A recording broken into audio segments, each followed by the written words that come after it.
Welcome to New Human Living Radio Show, bringing you powerful interviews to awaken the power in you. Learn more at newhumanliving.com. And now your host, Les Jensen. I thought it'd be good if we could just review our notes about what we've learned about planet Earth so far. All the religions all over the planet have saviors, and none of those saviors have brought peace to the planet for any sustainable amount of time. We're a long way from peace on earth and heaven on earth. And so the saviors from all the religions have scored a 0 as far as saving all of humanity. Academics could be included in that because all the professors, all the PhDs, all the Nobel laureates, all the academic community has not stopped it either. Governmental guidance and direction, well, the wheels fell off that a while ago. So it seems like the savior archetype was never intended to be a single persona that comes down and waves a wand and all of a sudden there's peace on earth and waves it again and now we're in heaven. The humans have to choose it. I think what the saviors were trying to do, not save us as an individual persona, but to follow their example. So how are we doing with following their example? Let's look at that column. Oh, wait. We, the people, suck at bringing heaven to earth. I think it lands in our lap. What can we do with our persona? What can we do with our human genome? Well, I think tonight's episode is going to hit this right on the head. It's today that you can have influence on the collective narrative. It's today, this now, and this now. Doesn't matter what your religion is. Doesn't matter what your academic upbringing is. Those metrics have demonstrated themselves. I think it's our own persona. It's our own human demeanor. We came here for the human experience. We talked about near-death experiences many times on the show. Tonight it's all about expanding our perception, our perspective of what, or perhaps we could say who we might be in this lifetime now. Humanity's got to choose to stand up and choose what direction we want to go. I don't want to take up too much time because our guest tonight has a lot to offer. The topic tonight, leaving the trap, how to exit reincarnation cycle. And our guest tonight is Isabella Greene. We're going to bring her on in just a minute. What I really like about Isabella's perspective is the clarity of her vision beyond the veil. And with that said, let's get to it. Is reincarnation entrapment awaiting you? How do we prepare? What do we do with our life? How do we prepare for the final departure? And is the departure really final? Join me in welcoming Isabella to the show. Isabella, it's nice to have you on the show. Welcome. Hi, Les. Thank you. It's a pleasure. What the book is preparedness for is those moments after we pass, after we cross over, our consciousness moves into the afterlife. And just because we've crossed over doesn't mean there's no drama on the other side. Great perspective there, Les. Right? And so, I mean, if I'm a green bean, in other words, if I've never thought about what happens in the moments after I pass, how would you describe it from the perspective of the person transitioning? I mean, what's actually happening to their consciousness? As far as I know from my own near-death experiences and also multiple stories of other people's near-death experiences and also observing what happens with the soul at the moment of passing through the healing sessions that I facilitated, or just my presence was requested by the clients at the moment of their relatives passing, and my non-physical eyes were on and my non-physical presence were there. So I observed the moment of the soul coming out of the body. And usually there is a blast of white light, or there is a tunnel right there. Sometimes there are a couple tunnels, depending on what each individual person's story is. A couple tunnels. One of them would be the white light tunnel that everyone talks about, and there might be a non-terrestrial presence as well with their own tunnel, inviting that soul. Or they don't really do anything. They allow the soul to choose for themselves. But for the most standard scenario, we have a blast of white light, and then the person flies through the tunnel of white light, and that tunnel spits you out into the afterlife dimension. You're immediately greeted by the beings that you believe in the most. If you believe in angelics, you're going to see angels. If you believe in a specific religious figure, ascended masters, you're going to see these representations. Or if you don't believe in any of that, you're going to see your deceased relatives. They present you with the life review, tell you you are not so good, you made people suffer on earth, and you have to go back and pay off your karma. You say okay, and after that you rest for a little bit until the new body is there for you, and then you return back to earth and start all over again. And while you are in between, in the astral plane is where you rest, but the moment you start traveling back to come into physical form, majority of the people are wiped, so to speak. They forget their previous life, they forget the afterlife, they forget everything, they forget their access to the higher consciousness. Pretty much you just pop in and you're a tiny baby once again. And there were a few teachers who were conscious in their mother's womb, like Yogananda wrote about that in his book, The Autobiography of a Yogi. A few people remember. I remembered being in my mother's womb and the moment of birth and feeling completely helpless in the body that was impossible to use, because it's just this tiny baby body of a kind of grown-up big consciousness in a tiny baby body. But I remembered that years later, not while I was in the womb. I did not remember any of that, but recently in my meditations I remembered the whole story. So this is kind of like the cycle of reincarnation for you. Right. So what you're saying is the I guess I'd say the perspective or the attitude of what we expect after we cross over will be manifest by our own consciousness. For example, if I'm raised in a small town that's naive, and I fly to New York City, and I see all the different flavors of humanity, right, how I perceive that will be based on the attitude I'm bringing with me. Right. So I could see beautiful big buildings and lavish cars, or I could see slums, or and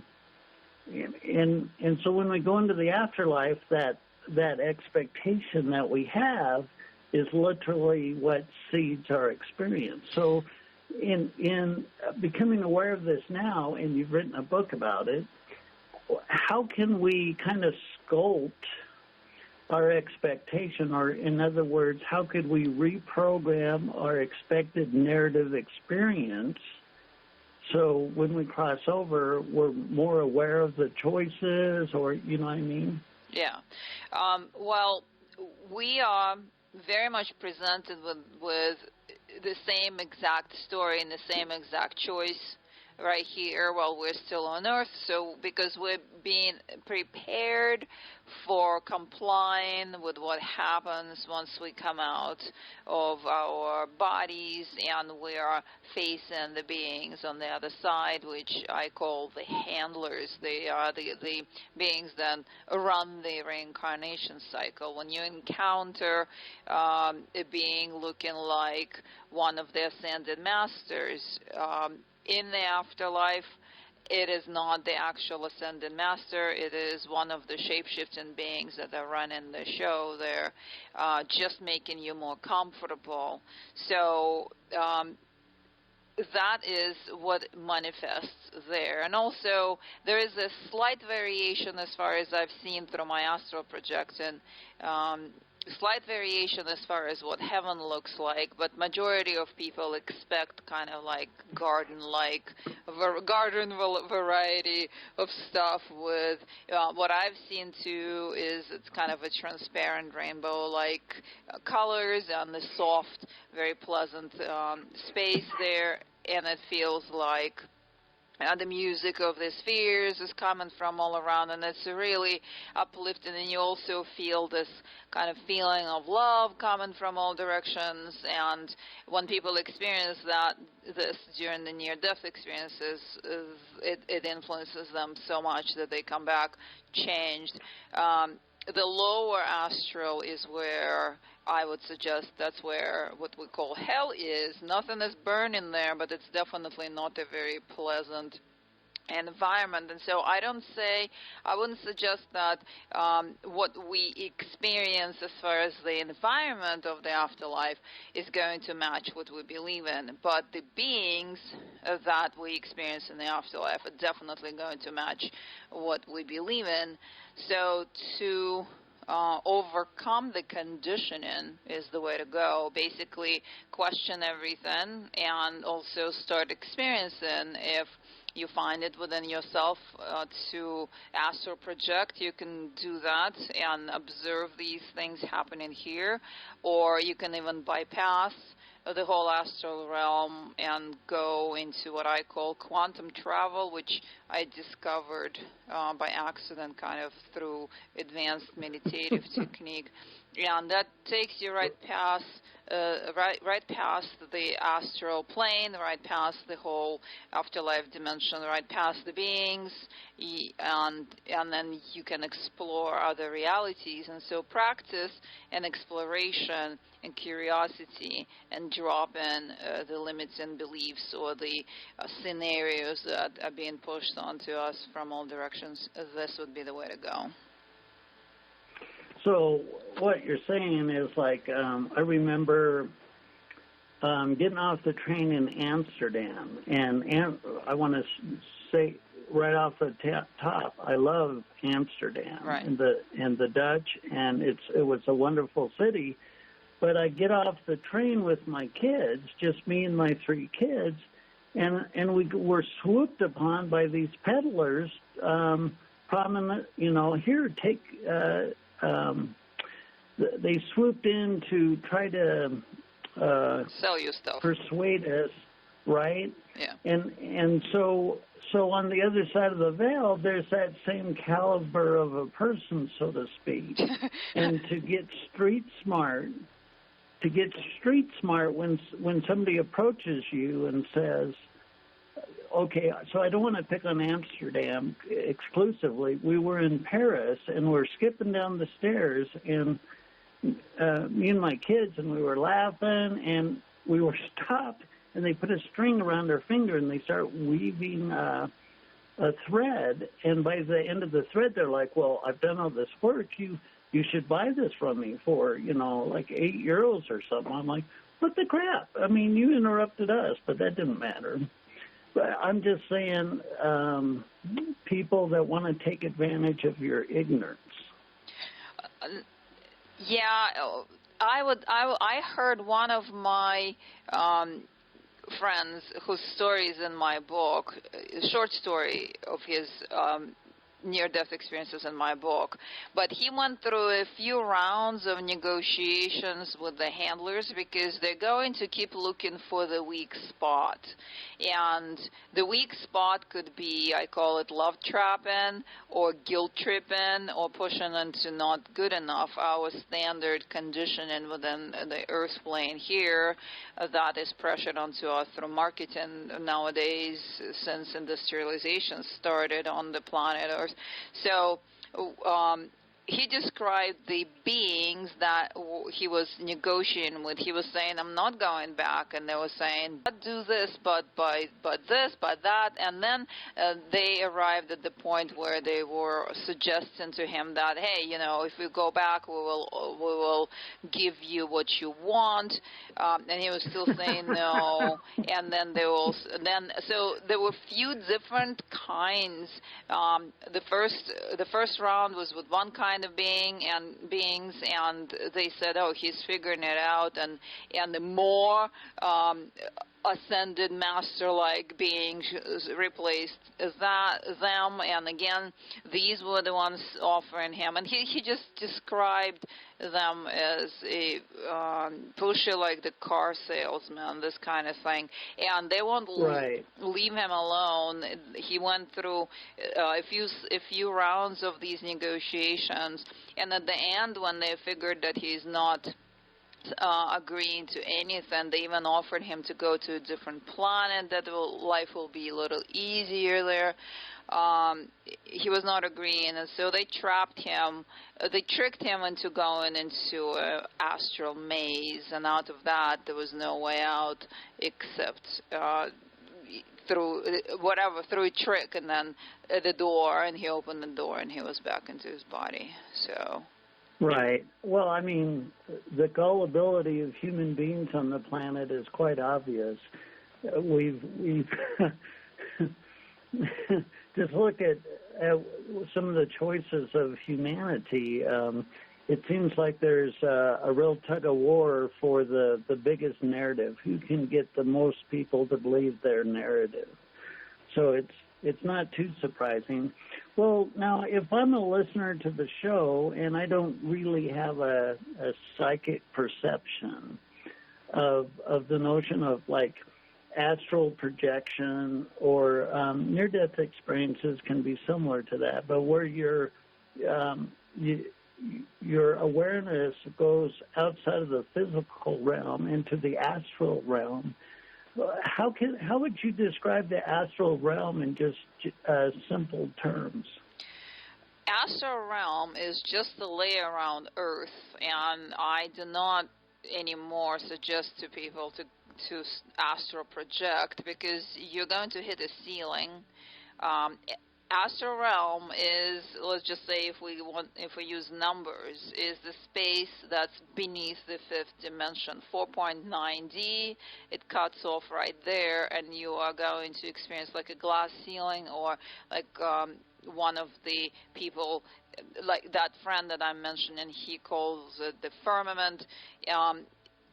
He described it as this sticky, gooey kind of thing that you can't get through. I experienced it as just bouncing off something that would bounce me back. And you also get harassed by all different types of spirits trying to make you uncomfortable there so that you can get back into the body and stuff. So astral projecting takes you around Earth plane. You will encounter plant spirits, animal spirits.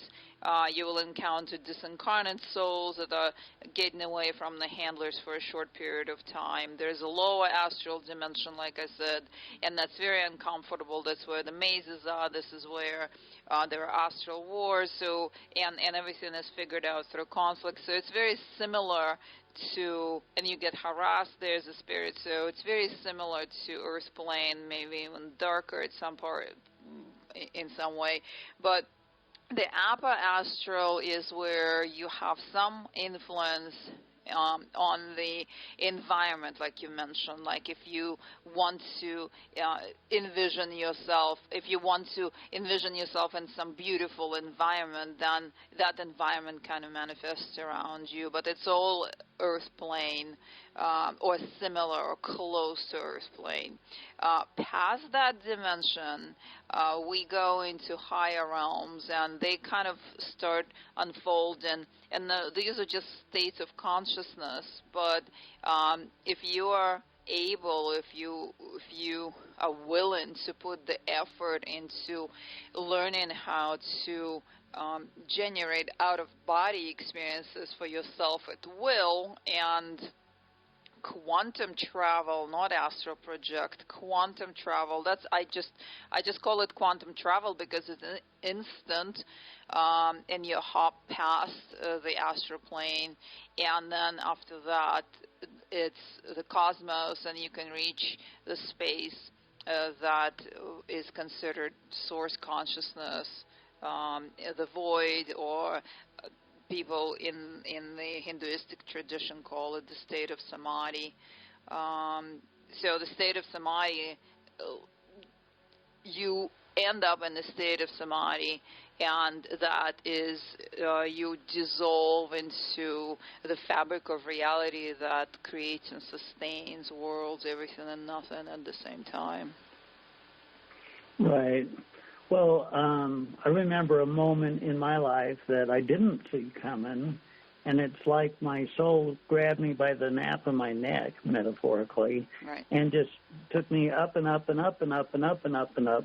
And I went through whatever, and it was non-local space. It was like there was nothing there. I mean, right. There's nothing to describe because there is nothing there except just awareness. Exactly. And in that, I would say it's a white light, but it's not a white light. Mm-hmm. It's just radiant consciousness. And my soul showed it to me. This was like 12 years ago. And I'm like, there was no me there to think. Right.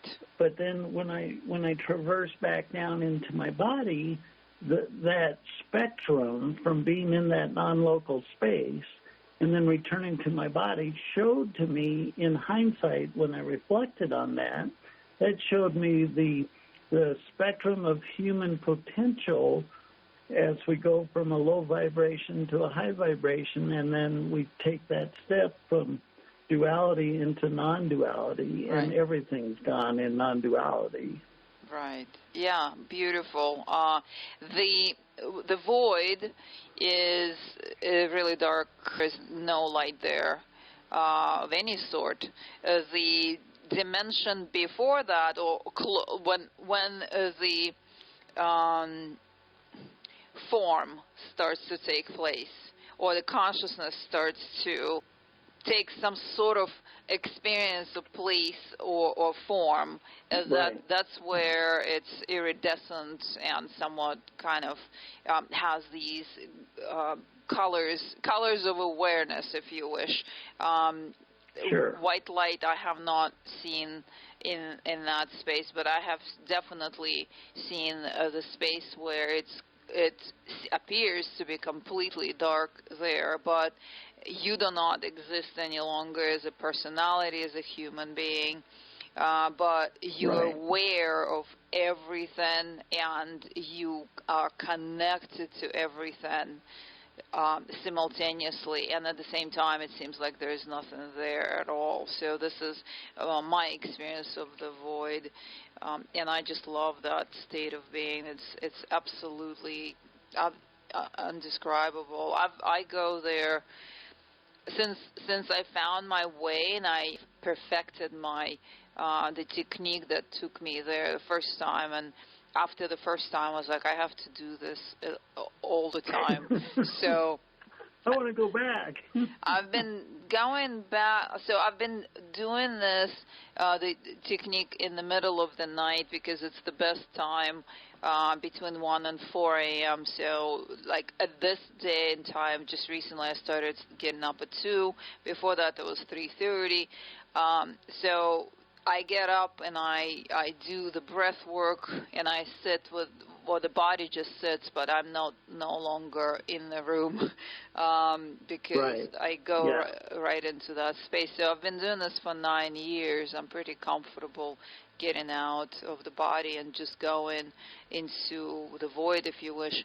And from that space, and once you're out of the limitations of the astral plane, then you really can go anywhere in the cosmos and check out any beings or planets or anything physical and non-physical as well.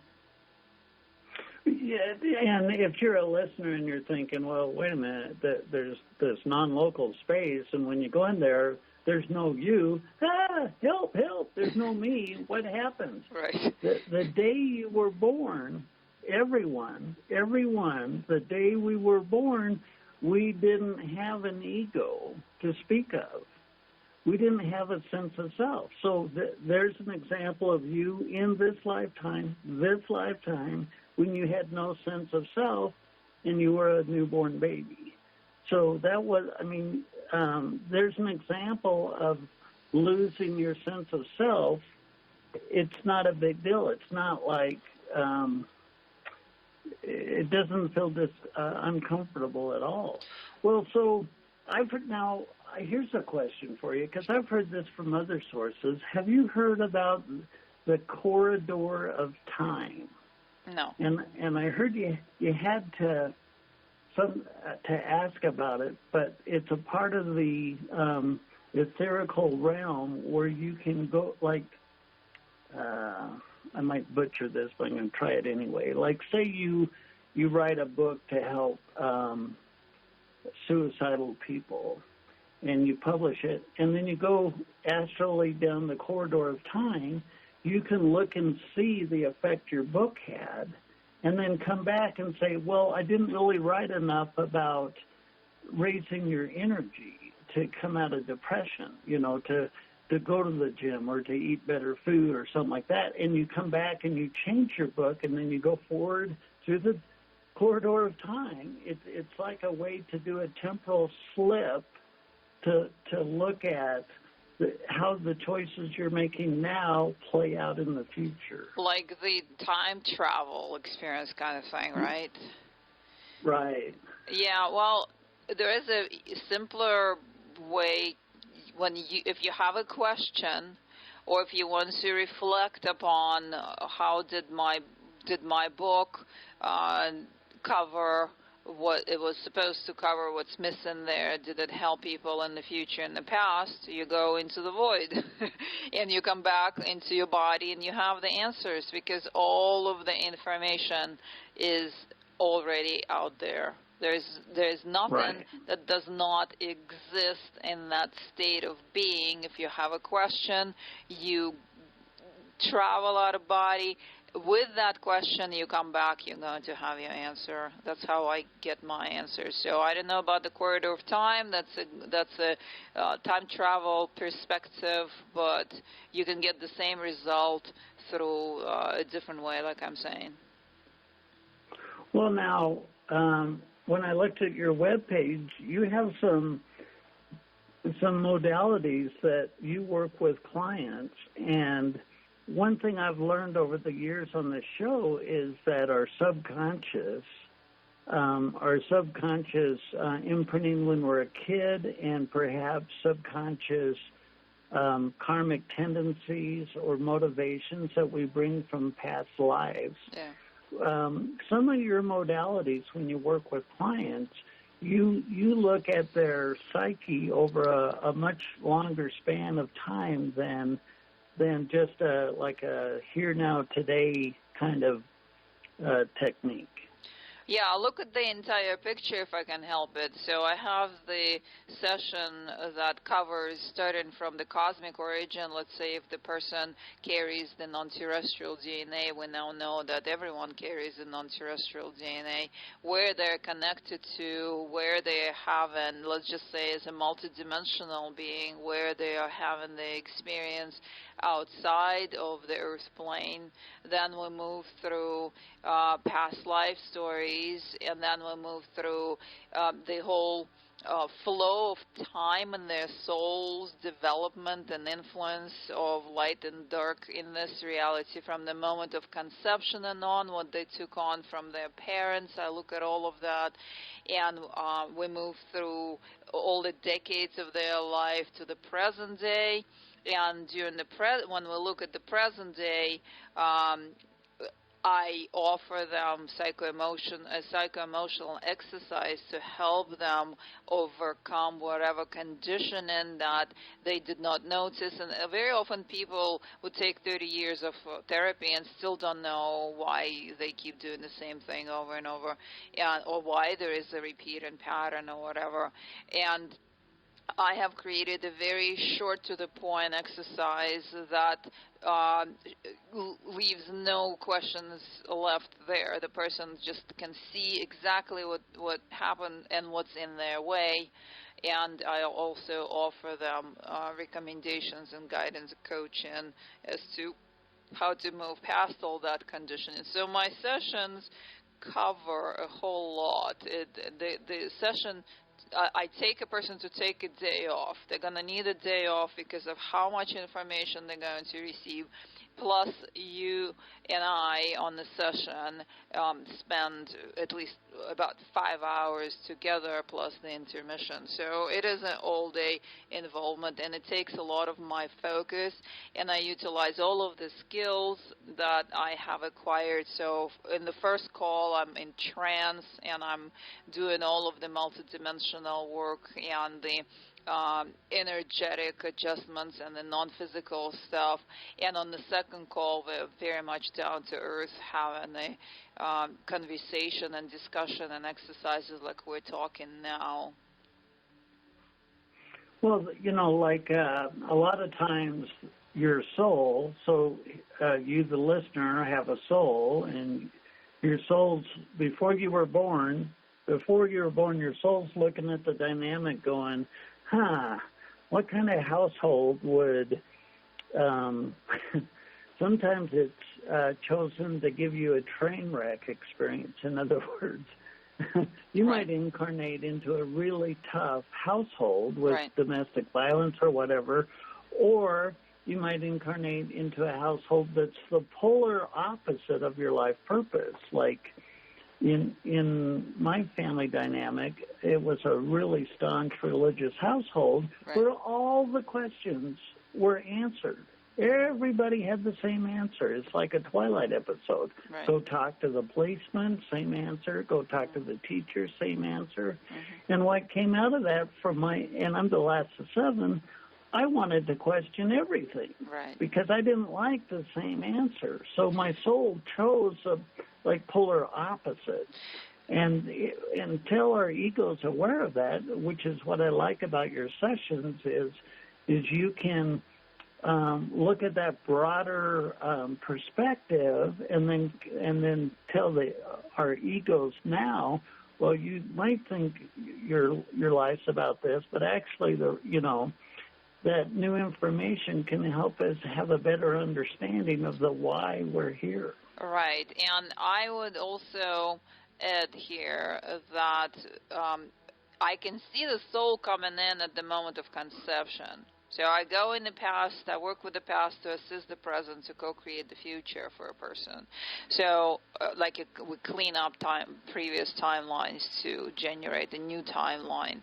And I show them their highest potential 5 years from now. That's also a part of the session. But I very often see the soul coming in, and I can tell if they're matched to the mother or matched to the father. I can see the trail of trauma through the mother's ancestral line and father's ancestral line, and I can see very often if the soul is coming in because they believe they want to help that mother. Let's say mother is in a devastated, abusive marriage, and the soul is coming in because it's a part of their soul group, and they've been incarnating together a million times before, and used to be her husband, and now that's her daughter coming in, and she wants to be there to help mom.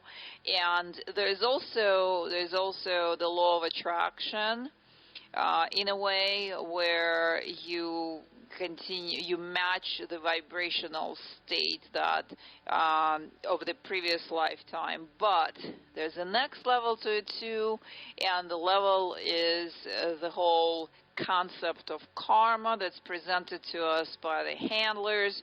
You were terrible in the previous lifetime. You now have to go back and suffer with these people. You were, let's say, bad to these people in the previous lifetime. Now you have to go back and take the suffering with these same people, and that's called pain of karma. But that generates the energy of suffering, and so that is artificially inflicted. So there are many, many different degrees and of why you land into a specific family. There is also a belief that if you're an advanced soul, you will find yourself in the most challenging circumstances to find your way back to who you are, like in your story, because you've already been there, done that so many hundreds of thousands of times that you're so tired of it that you just agree to, okay, let's create the most challenging environment so that I could at least not be so bored this lifetime. To be so bored. Well, because when I was a kid growing up, my dad was a World War II vet, and he was an intense man. He would cut you in half with a glare. Right. And so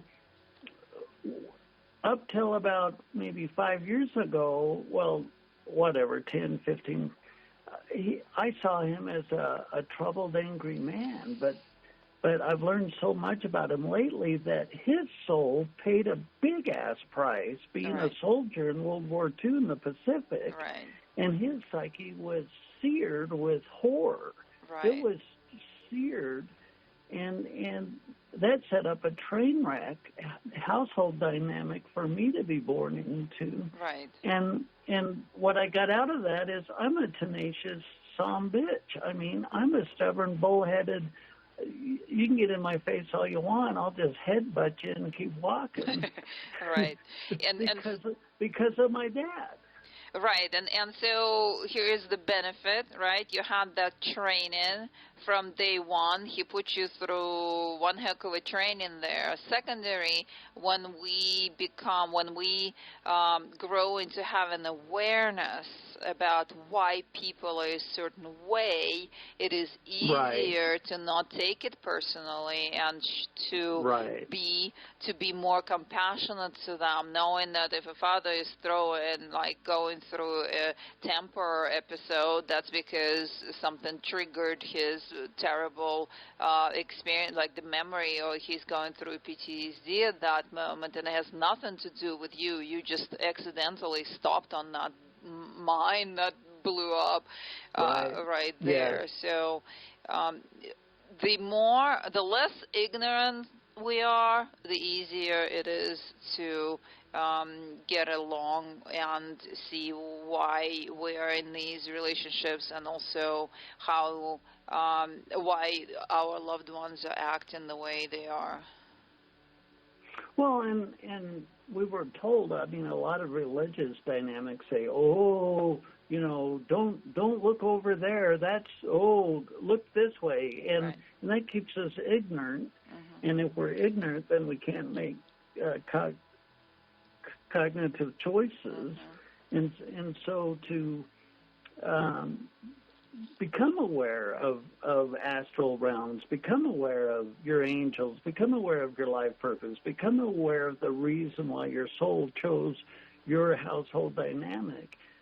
Like you said, it takes it's not such a personal journey, and then you can shake it off like a wet dog and not carry it as a burden, and you live a more lighthearted life. And that's always a desirable thing to do. I agree, because it is an individual choice. I mean, we can have all the karma we want or don't want. We can have the most terrible upbringing we want, but we are the creators of our experiences. So if we put an effort into by overcoming all that, we arrive at the clean slate, and then from that point on, we really have a choice about what we do with ourselves, whether we continue to be a victim of all this, or whether we take charge of what we create for ourselves. And interesting, because right before the show, I came across the quote here from Bhagavad Gita, because I am now researching that because I was just recently told that what I'm doing, the practices that I'm doing are very similar to the ancient yogic practices, and I was blown away. I didn't know that. So here's a quote about spiritual practices. Even he with the worst of karma, who ceaselessly meditates on the God consciousness, quickly loses the effects of his past bad actions. Becoming a high-souled being, he soon attains permanent peace. And I can tell you that this is absolutely accurate, because this somehow over the years happened with me through just my practices. I keep saying if we can generate the inner peace every day, we are able to contribute to the peace on earth, something you were talking about at the beginning of the show. And to me, considering everything I've been through and how active my psyche was and how intense and insane all that was, all the internal stuff was before, and right now I'm calm as a Hindu cow, as they say. So all that happened through just these advanced meditative practices. I did not deliberately try to generate that, but you do come into the state of inner peace, and your relationships and your environment calms down significantly, because it's just a reflection. Wow. I used to work on a dairy farm, and we would milk 300 cows a day. 300 Hindu cows. Yeah. And I couldn't tell if they were Hindu or not, but they seemed pretty chill. You know, it's kind of hard to get a cow excited. I mean, right. Yeah. I know they're good at spreading shit around. I mean, not metaphorically anyway. Right. Well, so how is your understanding of the astral plane and everything you've learned through opening up this psychic awareness in yourself? How has that changed your approach to your life? Well, I've left dealing with, or exploring the astral plane in my 20s. I started at 17, and I've done a whole lot of exploring of the astral plane until about 24. And so I am not going to even go into the astral plane, because I don't like the astral plane anymore. Like I mentioned earlier, it's just the next level of Earth. It's the quantum one, then. Well, then how has the quantum one changed your perspective? Right. Once I, the first time, experienced the leap into the void, or into that quantum field of information, if you wish, or the source consciousness, the primordial field, the God, or the Christ consciousness, all of these words, they all mean the same thing. They mean the fabric of reality that creates and sustains worlds. Once you experience that, you are forever changed. And things just started unfolding in my life. First of all, my abilities started getting stronger all by themselves. I kept meditating, and I kept finding that now I can do this thing, and now I can do that thing, and now so the array of abilities came online. I've attained the state of general calmness and peace. And I'm I'm like fire in fire degree, and fire all over fire is the astrology that I was born under, but I am no longer very fiery. I would now say I'm more like a Libra or more like a Virgo, kind of just, down to earth and grounded and stuff. So the emotional healing took place. I did pay attention to that all the time, because you do go through the phase when you become very aware while you're doing that breath, the yogic breath, tantric kriya, kundalini, pranayam, or the cosmic cobra breath. While you're doing that, you become very aware what's in your subconscious space, so it helps you to clear that. And then the desires just started falling off of me, and I literally right now can describe my lifestyle as like the lifestyle of purity and service. All I do is I work with people, I help people. I help people in my meditations as well. I do sessions for people because I need to make a living. For that I charge.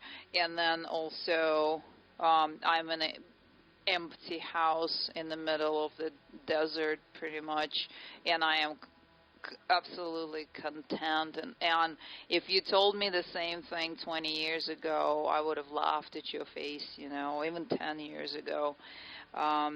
So these are just and then the connection to the cosmos and the ability to receive the information. And then, I can go on and on. I just don't remember all of the side effects of this practice, because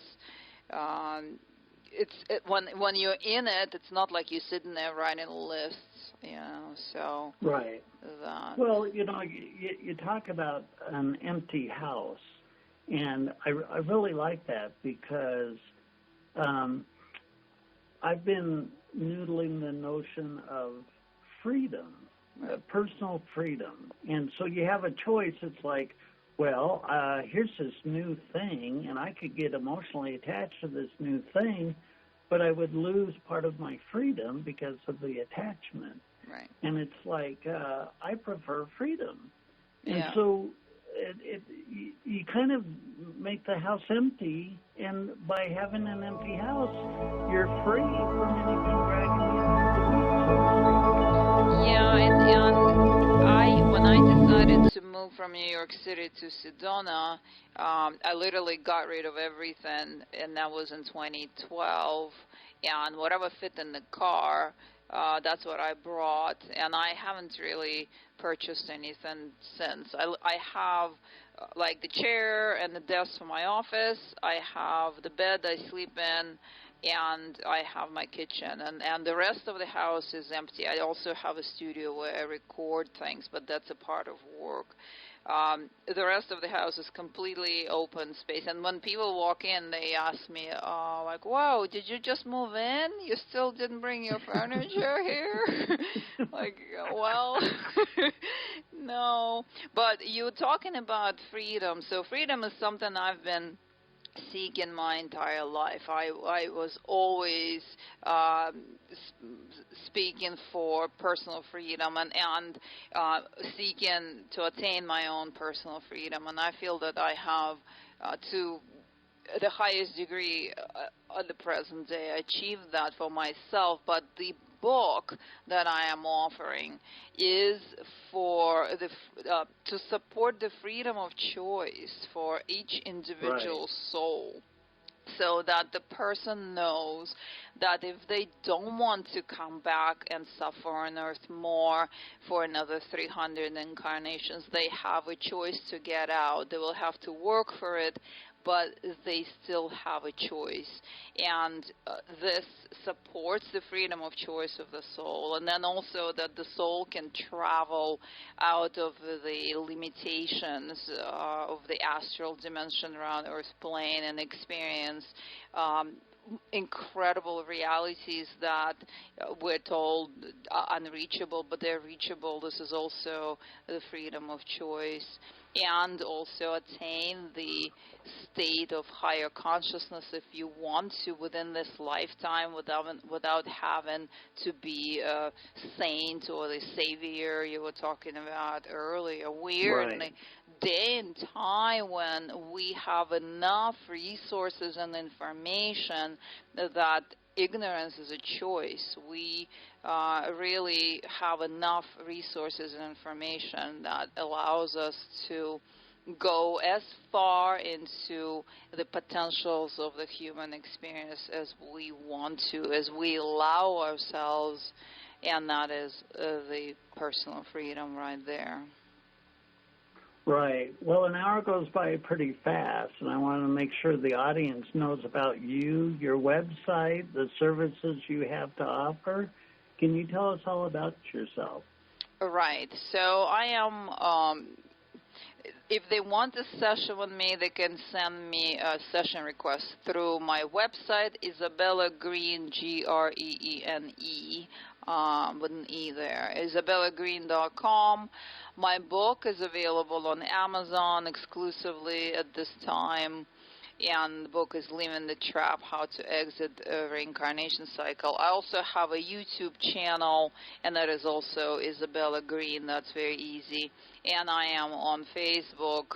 I have my healers page, and I also have my profile where now I am actually next week opening a group for exiting reincarnation, those who are interested in this subject, so that I could answer questions. There's so many questions people are sending me. I'm not even able to read all of those, but I want to channel that all into one space, like a group.